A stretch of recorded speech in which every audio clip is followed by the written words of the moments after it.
রাতের খাবার শেষে হঠাৎ বুক জ্বালা, পেট ফাঁপা, অস্বস্তি। তখনই হাত চলে যায় সেই পরিচিত ট্যাবলেটের দিকে, গ্যাসের ট্যাবলেট। কিন্তু জানো কি এর গায়ে লেখা ২০ বা ৪০ সংখ্যার মানে কি? গ্যাসের ট্যাবলেট, যেমন ইসোমেপ্রাজোল বা ওমেপ্রাজোল, প্রোটন পাম্প ইনহিবিটর। এটি পাকস্থলীর অ্যাসিড উৎপাদন কমায়।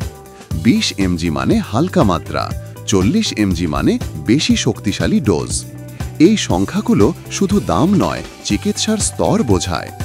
২০ mg সাধারণত হালকা গ্যাস্ট্রিক বা ওকেশনাল ডিসকমফর্টের জন্য।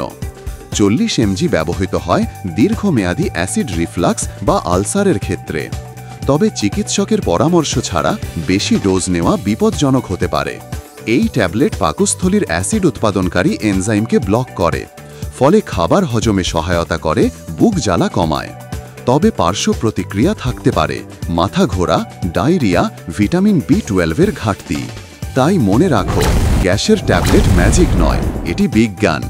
২০ না ৪০, সঠিক মাত্রা, সঠিক সময়, সঠিক পরামর্শই হোক তোমার পথ।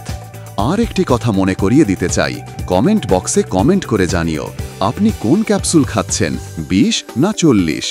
ভিডিওটি ভালো লাগলে চ্যানেলটিতে সাবস্ক্রাইব করো, লাইক শেয়ার করে রহস্য দৃষ্টি 360 সাথেই থাকুন। পরবর্তী ভিডিও নিয়ে খুব তাড়াতাড়ি হাজির হয়ে যাব আপনাদের সামনে। সে পর্যন্ত ভালো থাকবেন, নিজের খেয়াল রাখবেন। ধন্যবাদ।